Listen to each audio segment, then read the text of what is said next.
What's up, family?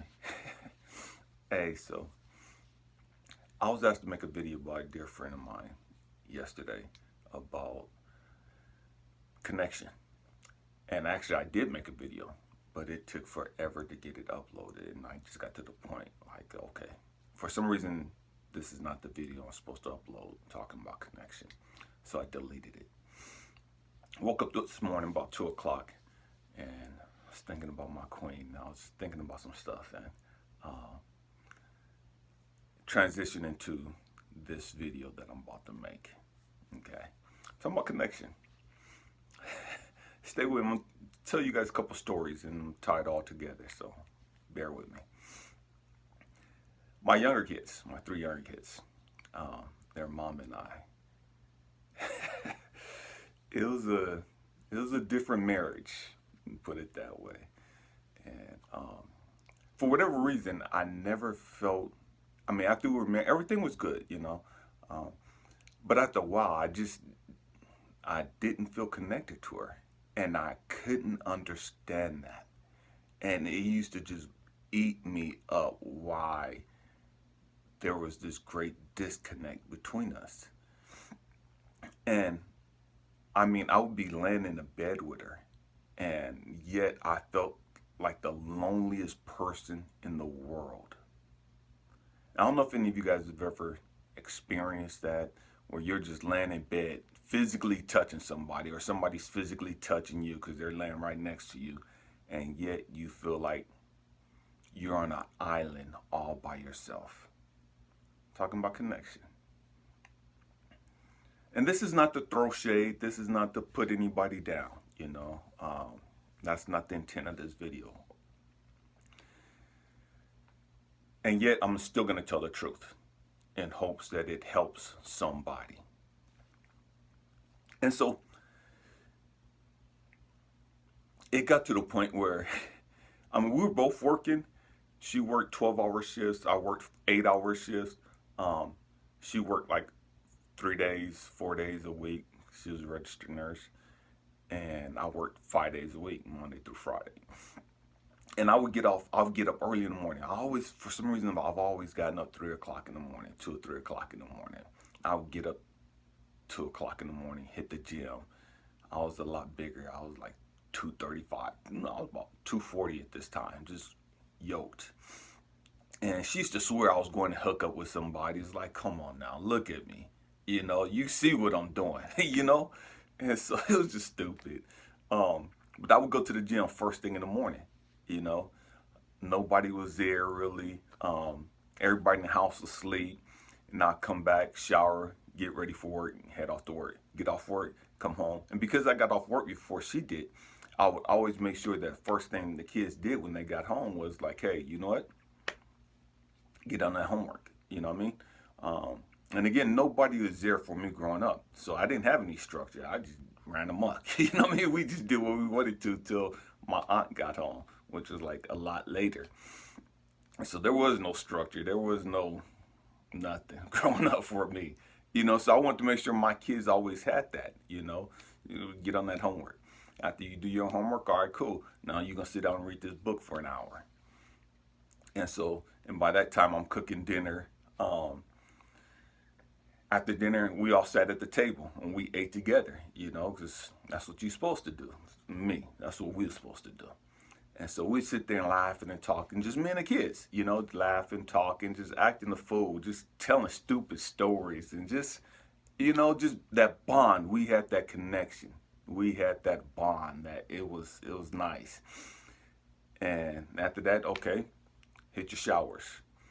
And after you hit your showers, you go watch TV for the rest of the evening until it's time to go to bed. And so this was our routine. Talking about connection, follow me. My wife would come home, and by the time she got home, I'd already ironed her uniform for the next day. Had food prepared for her already, because I'd already cooked. Me and the kids already cooked and ate, And so her food's on a plate, sitting in the microwave. I'd had already drawn in bath water for her. So all she had to do was just come home, grab her plate, and go sit in the bath. And this is what she did on a daily basis. Grab her plate, go sit in the bath, and just chill out. we had a little son, Elisha. He would always want to go get in the bath with her. And sometimes she was like, no, no, not, and it's like, I go grab him out because, hey, she's on one today, she's stressed out, whatever we'll do, we'll leave her alone. And so this was her routine, and it's like I was doing everything in my power to try to show her that, hey, it's me and you, I got you, whatever you're dealing with, hey, we got this, and nothing I did for this lady was ever good enough. Nothing I ever did for her was ever good enough. And it was crazy because like sometimes like Saturday morning, I would go in there and I would get the kids up. And I'm like, hey, we're gonna go to the beach. Grab your swim clothes, put them up under your clothes, grab some extra clothes, grab your towel. And they already knew the routine. Or it's like, hey, we're gonna go to the river. Or hey, we're gonna go hiking.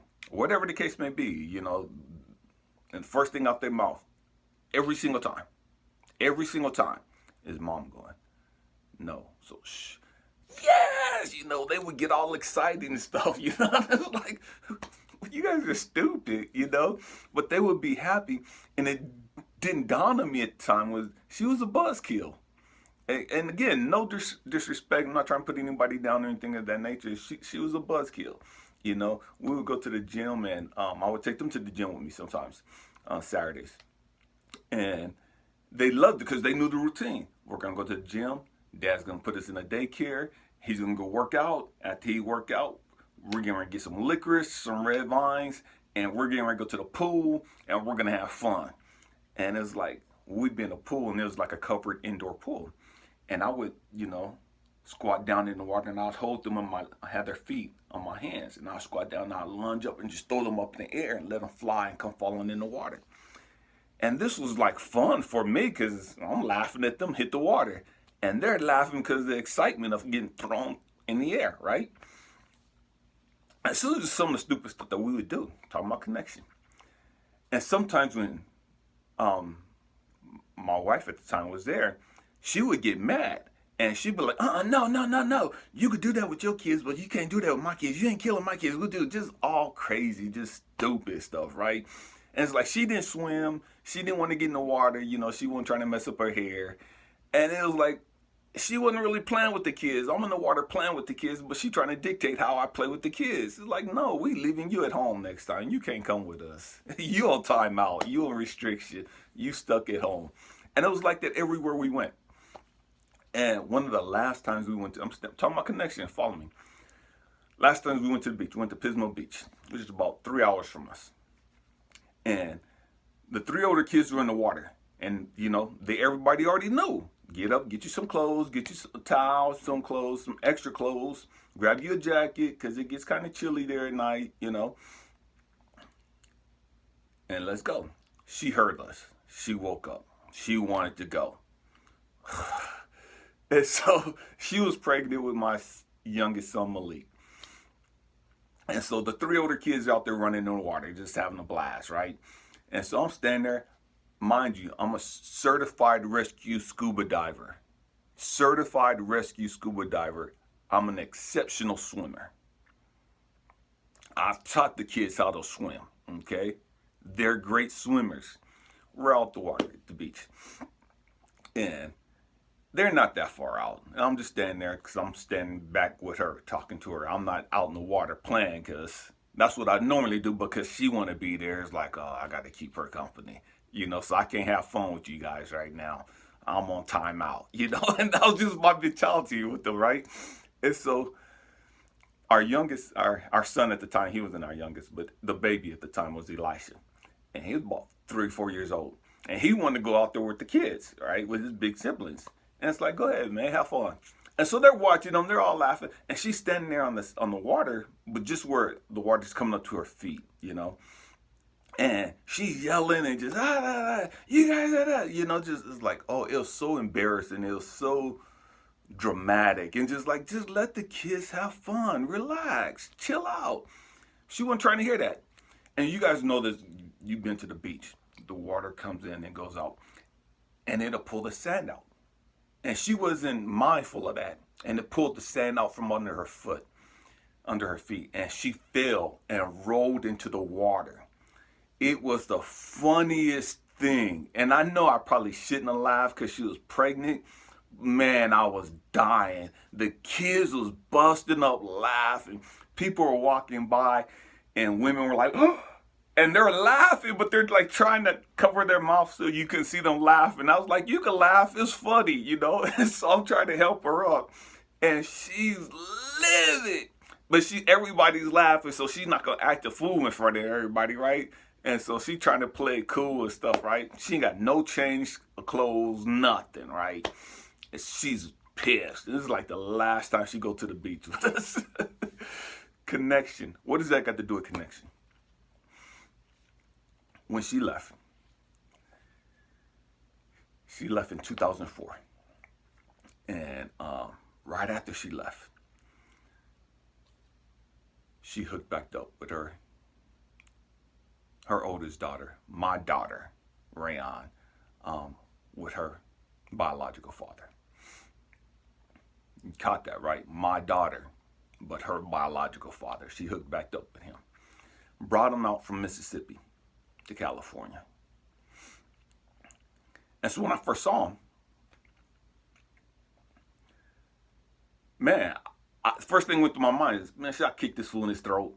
And then I started laughing. It's like, dude, you're tripping. You know, he might be cool. I sat down, talked to him, chopped it up. He was a pretty cool dude, you know. And so I had no beef with him, you know. And so she brought him out twice that I know of. One time he flew out, another time he drove his truck out. And so I guess the plan was he was going to stay. Talking about connection. What does that got to do with connection? The whole time I was with her, I was miserable, trying to do everything in my power to make her happy. And nothing I ever did satisfied her. Nothing. I had a great connection and bond with the kids. And she used to get mad and say, I'm trying to turn the kids against her because I'm the fun one. But I was the disciplinarian one too, and I would get in that tail and they knew it. But that was her little excuse, you know. And so when she left and she hooked up with this dude, Raymond is his name. She hooked up with Raymond and brought him out. And the whole time during the marriage, he was a dog, all kinds of names, all bad, you know. How he cheated on her, verbally abused her, physically abused her, all this stuff, right? Just put her through it. And so I'm tripping because why you hook up with him? He must have been on your mind the whole time we was together. And that's why there was no connection between you and I, because you were still emotionally attached to this dude. And so then I went through this spiral whirlwind of what the hell's wrong with me that you would leave our marriage and all the stuff that I'm trying to do to show you that I was all into you and it was all about you, to go back to a dude that treated you like this. What's so messed up with me? Talking about connection. And so I'm telling you, I'm making this video because there's so many of you that are in relationships and you're doing everything that you can to show this person that it's all about them. And in their mind, they're there physically with you, but emotionally, they may be somewhere else. They may be emotionally attached to someone else still. And there's nothing that you're going to do. There's nothing you can say to bring them into the present place with you. And the more you try, the worse you feel. The more you try, the more they reject it because they don't want you. They're attached to somebody else. And it's not about you, but we make it about us because we don't understand where they're at emotionally, where their head is at. Talking about connection. You can't be connected to somebody who don't want to be connected to you. And that's a hard pill to swallow. It don't matter what they say. It don't matter what they physically do. It's where their head is at. You can't be connected to somebody who is emotionally not there. And that's a hard pill to swallow. I love you guys. Peace.